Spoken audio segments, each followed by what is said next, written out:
അയ്യൂബ് നബി അലൈഹിസ്സലാം അദ്ദേഹത്തിന്റെ പിതാവിന്റെ വിശ്വാസത്തെ പിന്തുടരുകയും അള്ളാഹുവിൽ ഉറച്ചു വിശ്വസിക്കുകയും ചെയ്തിരുന്നു. അദ്ദേഹത്തിന് വലിയൊരു വീടുണ്ടായിരുന്നു. അദ്ദേഹത്തിന് ധാരാളം ഭൂമി സ്വന്തമായിട്ടുണ്ടായിരുന്നു.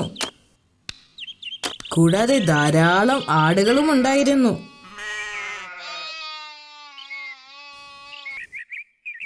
അദ്ദേഹം ദരിദ്രരെ സ്നേഹിക്കുകയും അവർക്ക് ഭക്ഷണവും വസ്ത്രവും നൽകുകയും ചെയ്തിരുന്നു. അദ്ദേഹത്തിന്റെ പുത്രന്മാരും അദ്ദേഹത്തെ പോലെ ദാനധർമ്മങ്ങൾ ചെയ്തിരുന്നു. ഈ അനുഗ്രഹങ്ങൾക്കെല്ലാം പ്രവാചകൻ അള്ളാഹുവിന് നന്ദി പറഞ്ഞു. ആളുകൾക്ക് പ്രവാചകനോടുള്ള സ്നേഹം കണ്ടപ്പോൾ ശൈത്താന് പ്രവാചകനോട് അസൂയ തോന്നി. ഇത് അവസാനിപ്പിക്കാൻ ശൈത്താൻ തീരുമാനിച്ചു. ഒരു ദിവസം ശൈത്താൻ അള്ളാഹുവിനെ സമീപിച്ചു. അയ്യൂബ് നബിയെക്കുറിച്ച് പിശാച് അള്ളാഹുവിനോട് പരാതി പറഞ്ഞു. പ്രവാചകൻ എപ്പോഴും അള്ളാഹുവിനോട് പ്രാർത്ഥിക്കുമെങ്കിലും അദ്ദേഹം ഒരിക്കലും ഒരു ആത്മാർത്ഥതയുള്ള വ്യക്തിയല്ല. ശൈത്താൻ പറഞ്ഞു. എന്നാൽ അള്ളാഹു ശൈത്താനോട് പറഞ്ഞു, അയ്യൂബ് എൻ്റെ ഏറ്റവും ആത്മാർത്ഥതയുള്ള ഭക്തന്മാരിൽ ഒരാളാണ്. പ്രവാചകന്റെ ആത്മാർത്ഥതയുടെ ആഴം ശൈത്താനെ കാണിച്ചു കൊടുക്കാൻ അള്ളാഹു ആഗ്രഹിച്ചു. അയ്യൂബ് നബിയുടെ സ്വത്തിൽ അവൻ ഉദ്ദേശിച്ചത് ചെയ്യാൻ പിശാചിന് അള്ളാഹു അനുമതി നൽകി. ശൈത്താന് ഇപ്പോൾ വളരെ സന്തോഷമായി. ശൈത്താൻ പ്രവാചകന്റെ ഉടമസ്ഥതയിലുള്ളതെല്ലാം നശിപ്പിക്കാൻ തുടങ്ങി. അവൻ അദ്ദേഹത്തിന്റെ കൃഷിസ്ഥലങ്ങളും കന്നുകാലികളും എന്നിവിടങ്ങളെല്ലാം കത്തിച്ചു കളഞ്ഞു. അവൻ അദ്ദേഹത്തിന്റെ എല്ലാ ദാസന്മാരെയും നശിപ്പിച്ചു. അയ്യൂബ് നബി ഇപ്പോൾ എല്ലാം നഷ്ടപ്പെട്ടവനായി മാറി. ആ സമയത്ത് ശൈത്താൻ ഒരു വൃദ്ധന്റെ വേഷത്തിൽ പ്രവാചകനെ വഴിപിഴപ്പിക്കാൻ സമീപിച്ചു. താങ്കളുടെ സമ്പത്തെല്ലാം നഷ്ടപ്പെട്ടു. അയാൾ പ്രവാചകനോട് പറഞ്ഞു, ഇതിന് കാരണം ചിലർ പറയുന്നത് താങ്കൾ മറ്റുള്ളവർക്ക് ധാരാളം ദാനധർമ്മങ്ങൾ ചെയ്തത് കൊണ്ടാണെന്നാണ്. മറ്റു ചിലർ പറയുന്നത് താങ്കൾ പ്രാർത്ഥനയ്ക്ക് വേണ്ടി ഒരുപാട് സമയം ചിലവഴിച്ചത് കൊണ്ടാണെന്ന്. താങ്കൾക്കുണ്ടായ നാശത്തെ തടയാൻ അള്ളാഹുവിന് കഴിവുണ്ടായിരുന്നെങ്കിൽ അള്ളാഹു താങ്കളെ രക്ഷിക്കുമായിരുന്നു. ഈ കാണുന്നതെല്ലാം അള്ളാഹുവിന് സ്വന്തമാണ്. ഞാൻ ഈ സ്വത്തുക്കളുടെ ഒരു സംരക്ഷകൻ മാത്രമാണ്. അവൻ ഉദ്ദേശിക്കുന്നവർക്ക് അവൻ നൽകുകയും അവൻ ഉദ്ദേശിച്ചവരിൽ നിന്ന് അവൻ തിരിച്ചെടുക്കുകയും ചെയ്യുന്നു. ഇങ്ങനെ പറഞ്ഞുകൊണ്ട് നബി വീണ്ടും അള്ളാഹുവിനോട് പ്രാർത്ഥിച്ചു. ഇത് കണ്ട് ശൈത്താന് നിരാശ തോന്നി. അതിനാൽ വീണ്ടും അവൻ അള്ളാഹുവിനോട് സംസാരിച്ചു. ഞാൻ അവന്റെ വസ്തുവകകളൊക്കെയും നഷ്ടപ്പെടുത്തി, എന്നാൽ അവൻ ഇപ്പോഴും നിന്നിൽ നന്ദിയുള്ളവനാണ്.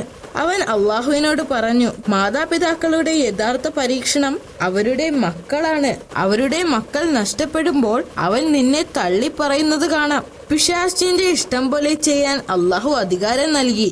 എന്തൊക്കെ ആസൂത്രണങ്ങൾ നടത്തിയാലും പ്രവാചകന്റെ വിശ്വാസവും ക്ഷമയും ഇല്ലാതാക്കാൻ കഴിയില്ലെന്ന് അള്ളാഹു അവന് മുന്നറിയിപ്പ് നൽകുകയും ചെയ്തു. പ്രവാചകൻ താമസിച്ചിരുന്ന വീട് നശിപ്പിച്ചു. അദ്ദേഹത്തിന്റെ മക്കളെല്ലാം അതിനുള്ളിൽപ്പെട്ട് മരണപ്പെട്ടു. പ്രവാചകന്റെ ഹൃദയം തകരുന്ന കാഴ്ചയായിരുന്നു അത്. ശൈത്താന് വളരെയധികം സന്തോഷമായി. അവൻ വീണ്ടും ആ പഴയ വൃദ്ധന്റെ രൂപത്തിൽ പ്രവാചകന്റെ അടുത്തേക്ക് വന്നു. എന്നിട്ട് അദ്ദേഹത്തോട് പറഞ്ഞു, താങ്കളുടെ മക്കൾ മരണമടഞ്ഞ സാഹചര്യം വളരെ ദുഃഖകരമായിരുന്നു. നിന്റെ നാഥൻ നിന്റെ പ്രാർത്ഥനകളുടെ പ്രതിഫലം നൽകിയില്ല. പക്ഷെ പ്രവാചകൻ പറഞ്ഞു, അള്ളാഹു ചിലപ്പോൾ നൽകും, ചിലപ്പോൾ അവൻ തിരിച്ചെടുക്കും. അവൻ ചിലപ്പോൾ സന്തുഷ്ടനാണ്, ചിലപ്പോൾ നമ്മൾ ചെയ്യുന്നതിൽ അവൻ തൃപ്തനല്ല. എന്ത് സംഭവിച്ചാലും എന്റെ വിശ്വാസത്തിൽ ഞാൻ ഉറച്ചു നിൽക്കുക തന്നെ ചെയ്യും. എന്റെ സൃഷ്ടാവിനോട് ഞാൻ നന്ദിയുള്ളവനായിരിക്കുകയും ചെയ്യും. പിന്നെ പ്രവാചകൻ തന്റെ നാഥനോട് പ്രാർത്ഥിച്ചു. ഇത് കണ്ടപ്പോൾ ശൈത്താൻ വീണ്ടും കോപാകുലനായി. ശൈത്താൻ വീണ്ടും അള്ളാഹുവിനെ സമീപിച്ച് പറഞ്ഞു, അയ്യൂബിന് തന്റെ സമ്പത്ത് മുഴുവനും നഷ്ടപ്പെട്ടു. കുട്ടികൾ മരിച്ചു. അവൻ ആരോഗ്യമുള്ളിടത്തോളം കാലം ഇനിയും കുട്ടികൾ ഉണ്ടാവുമെന്ന പ്രതീക്ഷയിൽ അവൻ അള്ളാഹുവിനെ കൂടുതൽ കൂടുതൽ ആരാധിച്ചു കഴിയും. അതുകൊണ്ട് അദ്ദേഹത്തിന്റെ ശരീരത്തെ തളർത്തുവാൻ എനിക്ക് അനുവാദം തരണം. പിന്നീട് അവൻ ഒരിക്കലും അള്ളാഹുവിനെ ആരാധിക്കുകയില്ല. പിശാചിനെ ഒരു പാഠം പഠിപ്പിക്കണമെന്ന് അള്ളാഹു ആഗ്രഹിച്ചു. അതിനാൽ അവന്റെ മൂന്നാമത്തെ അഭ്യർത്ഥനയും അള്ളാഹു അനുവദിച്ചു. ശൈത്താൻ പ്രവാചകന്റെ ശരീരത്തിൽ പ്രവർത്തിക്കാൻ തുടങ്ങി. പ്രവാചകൻ രോഗബാധിതനായി. കുറച്ചു കഴിഞ്ഞപ്പോൾ നബിയുടെ ശരീരം വെറും അസ്ഥിയും തൊലിയും മാത്രമായി. എന്നാൽ പ്രവാചകൻ തന്റെ സകല വിശ്വാസങ്ങളിലും ശക്തമായി ഉറച്ചു നിന്നു. അള്ളാഹുവിന്റെ കാരുണ്യം പ്രതീക്ഷിച്ച് കാത്തിരുന്നു. ഇനി പ്രവാചകനെ സമീപിച്ചിട്ട് കാര്യമില്ലെന്ന് മനസ്സിലായി. പ്രവാചകന്റെ ഭാര്യയെ സമീപിക്കാൻ അവൻ തീരുമാനിച്ചു. അവൻ വീണ്ടും പഴയ വൃദ്ധന്റെ രൂപത്തിൽ അവരുടെ അടുത്തേക്ക് ചെന്നു. അപ്പോൾ ശൈത്താൻ പ്രവാചകന് ആരോഗ്യവും സമ്പത്തും മക്കളും ഉണ്ടായിരുന്ന കാലത്തെക്കുറിച്ച് പ്രവാചകന്റെ ഭാര്യയെ ഓർമ്മിപ്പിച്ചു. അവർ അവരുടെ നല്ല കാലത്തെക്കുറിച്ച് ഓർത്തു. തങ്ങൾക്ക് നഷ്ടപ്പെട്ട മക്കളെയും സമ്പത്തും ഭർത്താവിന്റെ ആരോഗ്യവും ഓർത്തപ്പോൾ അവരുടെ കണ്ണുകൾ നിറഞ്ഞൊഴുകി. ശൈത്താൻ തിരിച്ചു പോയപ്പോൾ അവർ പ്രവാചകന്റെ അടുത്തേക്ക് പോയി. എന്നിട്ട് അദ്ദേഹത്തോട് കരഞ്ഞുകൊണ്ട് പറഞ്ഞു, എത്ര നാൾ അങ്ങ് നാഥനിൽ നിന്നുള്ള ഈ പീഡനം സഹിക്കും? താങ്കൾ എന്തുകൊണ്ടാണ് നമ്മുടെ കഷ്ടപ്പാടുകൾ മാറ്റാൻ അള്ളാഹുവിനോട് ആവശ്യപ്പെടാത്തത്? പ്രവാചകൻ മൃദുവായ ശബ്ദത്തിൽ മറുപടി പറഞ്ഞു, ശൈത്താൻ നിന്നിൽ മന്ത്രിച്ചു, നിന്നെ നിരാശപ്പെടുത്തിയിരിക്കുന്നു. പറയൂ, എത്ര കാലം ഞാൻ നല്ല ആരോഗ്യവും സമ്പത്തും ആസ്വദിച്ചു? അദ്ദേഹം അവളോട് ചോദിച്ചു. 70 വർഷം, അവർ മറുപടി പറഞ്ഞു. എത്ര കാലമായി ഞാൻ ഇതുപോലെ കഷ്ടപ്പെടാൻ തുടങ്ങിയിട്ട്? അദ്ദേഹം വീണ്ടും ചോദിച്ചു. 7 വർഷങ്ങൾ, അവർ മറുപടി പറഞ്ഞു.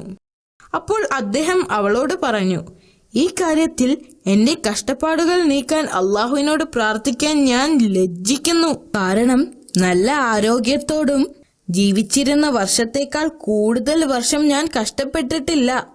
അവർ വീണ്ടും വീണ്ടും പ്രവാചകനോട് യാചിച്ചു. അപ്പോൾ അദ്ദേഹം അവളോട് പറഞ്ഞു, നിങ്ങളുടെ വിശ്വാസം ദുർബലപ്പെട്ടിരിക്കുന്നു. നമ്മുടെ നാഥനോടുള്ള വിശ്വാസത്തിൽ നിങ്ങൾ അസംതൃപ്തയാണ്. എപ്പോഴെങ്കിലും എനിക്കെന്റെ ആരോഗ്യം തിരിച്ചു കിട്ടുകയാണെങ്കിൽ ഞാൻ നിന്നെ 100 ചാട്ടവാറാടി അടിക്കും എന്ന് അദ്ദേഹം പ്രതിജ്ഞ ചെയ്തു.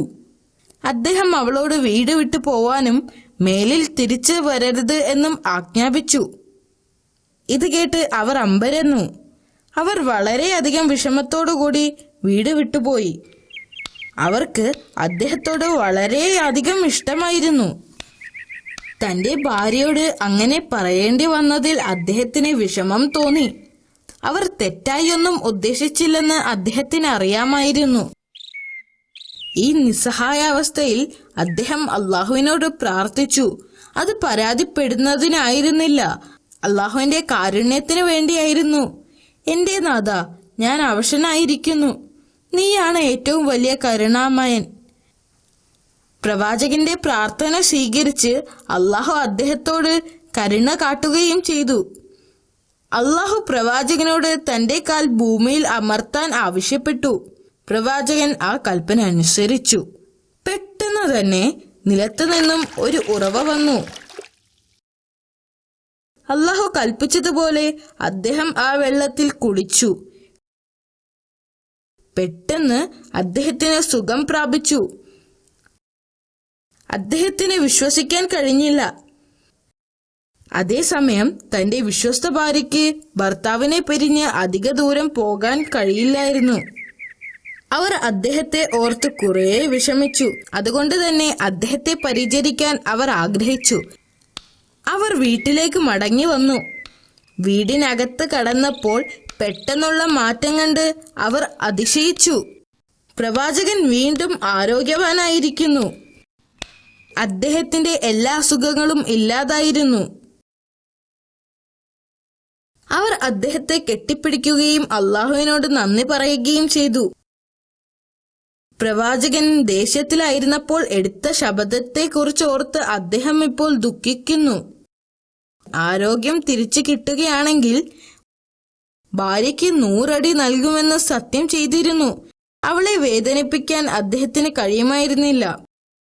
എന്നാൽ അള്ളാഹുവിനോടുള്ള വാക്കുകൾ തെറ്റിക്കാനും അദ്ദേഹത്തിന് കഴിയില്ലായിരുന്നു. അള്ളാഹു തന്റെ വിശ്വസ്ത ദാസന്റെ ധർമ്മസങ്കടം പരിഹരിക്കാൻ വീണ്ടും സഹായത്തിനെത്തി. അള്ളാഹു അദ്ദേഹത്തോട് കനം കുറഞ്ഞ പുല്ലിന്റെ ഒരു കെട്ടുണ്ടാക്കാനും അത് വെച്ച് ഭാര്യയെ പതുക്കെ അടിക്കുവാനും ആവശ്യപ്പെട്ടു. തന്റെ ഭാര്യയ്ക്ക് വേദനിക്കാതെ തന്നെ തന്റെ വാക്ക് പാലിക്കാൻ കഴിഞ്ഞതിൽ